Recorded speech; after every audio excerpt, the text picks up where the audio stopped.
So, hi everybody. Thanks for being here on it's not morning anymore, but you came in the morning.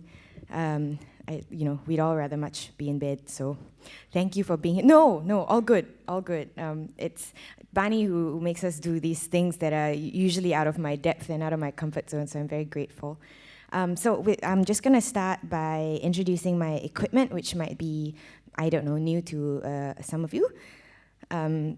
And this I have here is a looper, and I rely a lot on it to create soundscapes live because I'm hopeless at other things that to do with programming and things like that Jing has talked about specifically. And so this gives me a chance to be my own band in a time where I had no friends, and I really wanted to make more than one sound at once. So here's sort of an example of how I can do that on my own. So this is just a little song that I first wrote with the looper when I was kind of just playing around with it.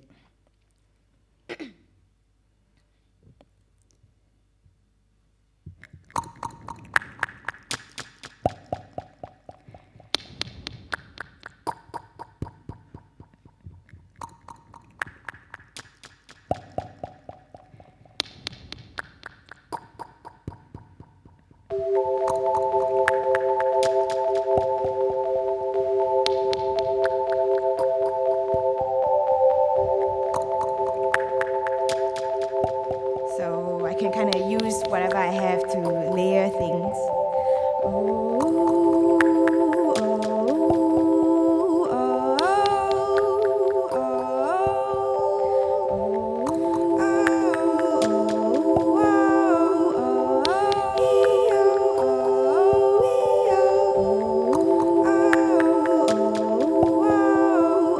The neat thing about this also is that I've got effects to play with, which is always welcome.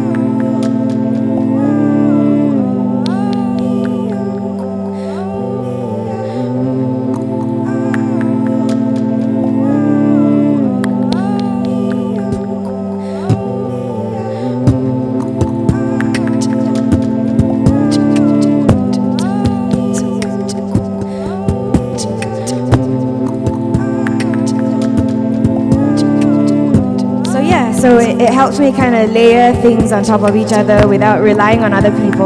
But now I have friends to do that. But I still kind of do that. And then, it helps me to layer a melody on top of it.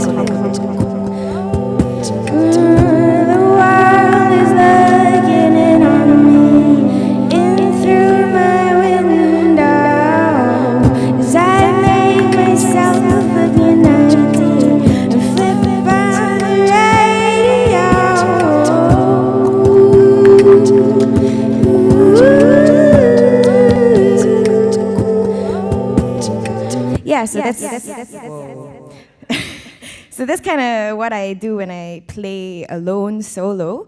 And what I didn't foresee is that it also allows me to have a lot of other opportunities to play with it. So maybe say last year we had a thing for Writers' Fest where the Esplanade paired up a musician and a writer, and I got to work with someone called Dave Chua, who's been writing a long time, and we did a devised piece together, and part of that was inviting the audience into the process. So, for example, if you would indulge me, could you laugh hysterically? Let's try this out. Ready? 1, 2, 3.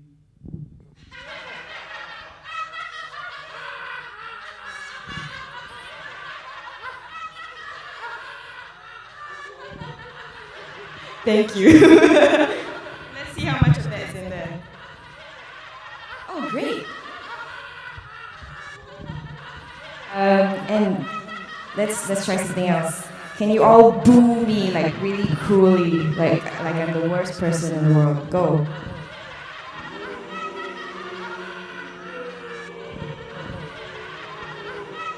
Cool, thanks. So let's see if that's in there. Yeah. So we had these little placards where we made the audience do these things, and then we told a story, and a little bit of singing, a bit of storytelling, and in the middle, to kind of contrast it, we brought it back in. And in the post-show later, they said they felt very guilty that they were part of this evil force in the story that was constantly making the character feel, messed up or worse about herself. And that kind of helps me, this recording of live sound, not only just by making a beat and then layering a bass and a melody on top, but also to invite the audience without the continued effort of clapping. I mean, when you clap, when the musician asks you to clap, you always wonder when to stop because your arms are getting tired. So kind of bringing the audience into the process was really interesting for me, and implicating them and making them feel a part of it, not necessarily in a good way, a part of the story. So so these are just some possibilities that my lovely equipment here has availed myself to.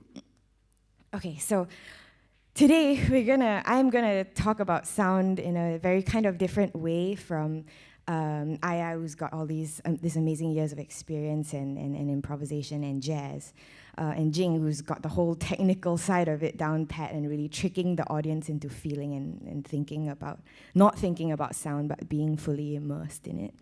I come from a standpoint of a literature student and teacher, and for me, it's been a lot about how much sound evokes meaning and whether and what it means to me. So just a little bit about my background. I grew up with a Western classical training, being told for most of my life that I have perfect pitch, and this thing called synesthesia, where you hear color when you hear, individual sounds are different colors to me. So I was that annoying child who would constantly point out that the fan was whirring in G sharp, or would tell my mother to stop filling the flask when the flask reached B flat. Like, obviously you have to stop the tap when it's at B flat. That means that it's full. So it was kind of very intuitive to me all the way until somewhere in my teens, where I did a course about regional music, and I got to play the gamelan. The thing about the gamelan is it doesn't conform to this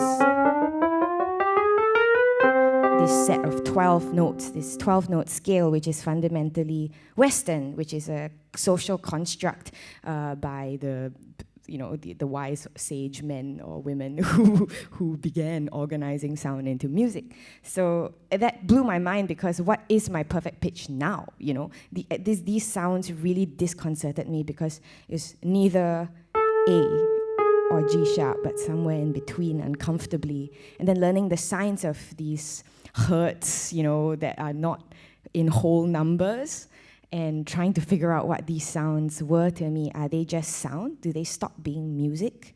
Is it just environmental sound that I can't put a pitch on? And that was very frustrating.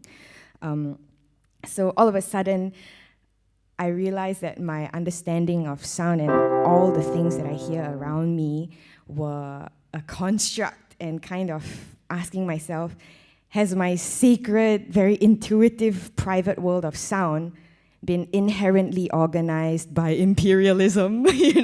So I'm like, this is how I understand the world of sound, and now I learn that, hey, it's a Western construct.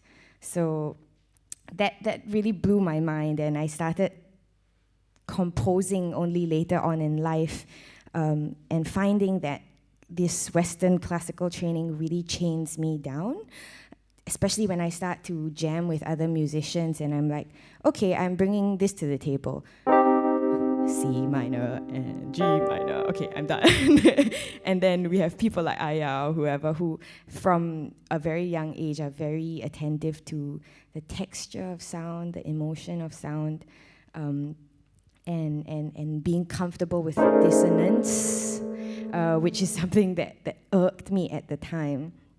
And coming from that background, we are trained to think of sound as purely an aesthetic purity that aspires to beauty. So harmony, coherence, the sonata and the symphony, and the cleverness of the refrain that comes back at the end. This is how the symphony began, and the story ties back so cleverly at the end with all these interlocking melodies. And thinking about sound as a very intellectual, conceptual, and aesthetic thing was my entire world. So when I started composing, especially with others, I wanted to step away from structure and strip it away and see what I got. And I found very often that I had nothing, and it was embarrassing to be in a studio and only give coherent full chords all the time. And which is why, Aya, can you teach me jazz? Yeah. Okay, conversation, yeah. So I just wanted to go back to the root and think about sound all over again, not as notes and not as chords, but as sound. Thinking about sound as even just basic signs or signifiers in the way that a door slams in Jing's play, or dripping of water and footsteps and things like that, which is why a lot of my songs kind of have that kind of non-note texture to it, to kind of create atmosphere. So this is one of the songs that I wrote with an electronic duo called .gif, the other half of whom is sitting there for moral support. And so this particular song was also the very first song I wanted to set it in a sort of jungle setting, in that when you're lost in the woods, there are a lot of things that are unfamiliar to you, and a desperation of not wanting to get out. So that song starts like this.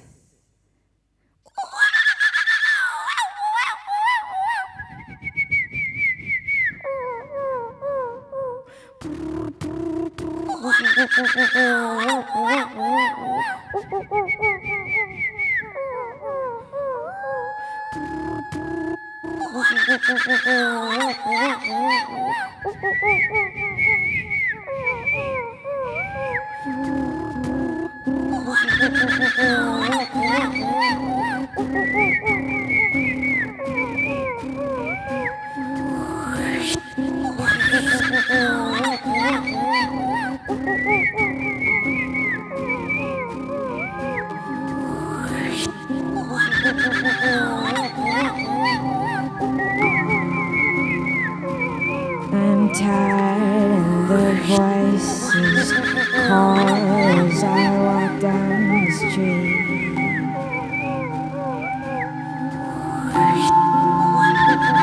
They howl and they call, but I'm numb from my head to my feet.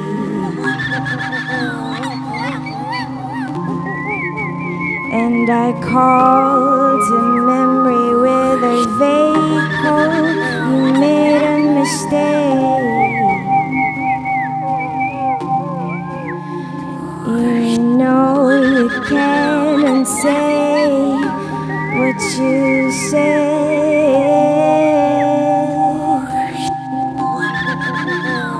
'cause you know I'll fall at your feet, babe, and the beat of a chord, at the sound of a pin drop.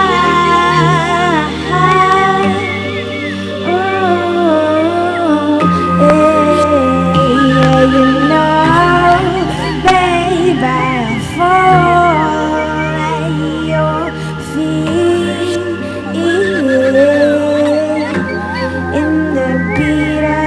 a sign that you'll change your mind, your mind.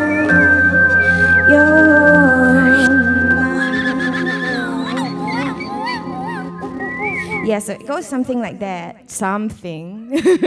And so it's cool, man. Thanks. Just kind of using a creation of an environment or an atmosphere as a metaphor for a certain feeling or thing.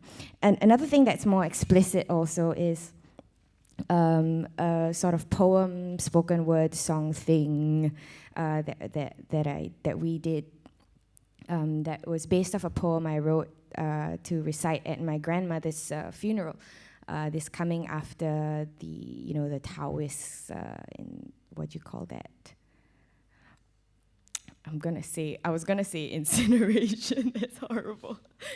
Cremation. Thank you. The cremation. So it was a very strange feeling of everybody wanting to pretend that they are celebrating somebody's life. When they're actually mourning her departure. And as a teen, thinking about wheeling my grandmother's body into a fire was terrifying, but at the same time, the atmosphere was very festive. So there were a lot of people chanting and laughing, and while this major thing is happening, and it was very disconcerting. So we had this song called Box Burning, but not really a song, and the kind of things in the background then would kind of create a fire crackling, kind of let's see.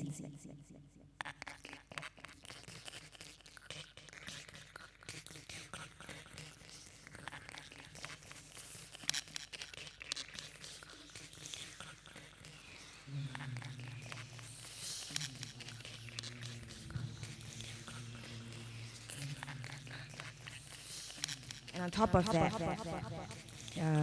the sound of the monks chanting, so we had something like.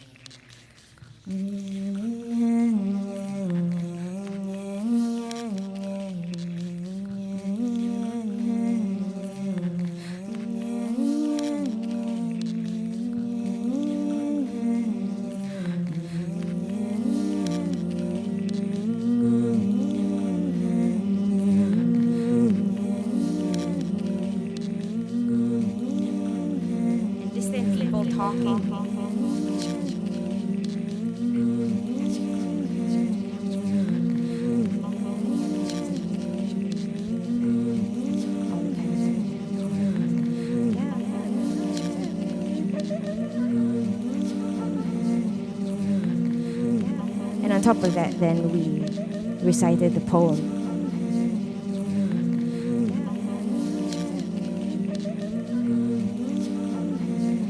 I will not celebrate your passing nor euphemize my eulogy. You're gone, and I can't see that special place that you will be that's not with me.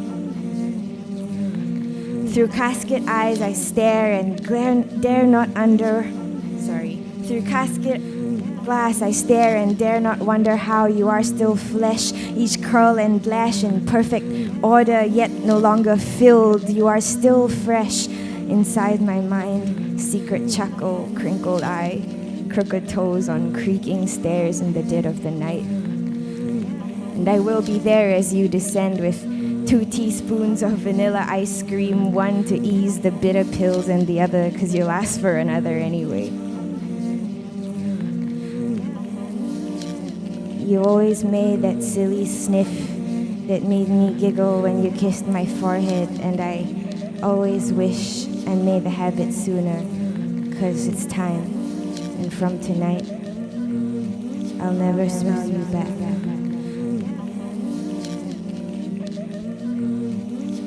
Yeah, so, whoa, sorry. So, yeah, I mean, these are just my own sort of primitive and simple ways of trying to incorporate non-musical sounds into an atmosphere at a very basic level as a signifier of things that we know and we experience, like wind and fire and earth. Wind and fire, just kidding.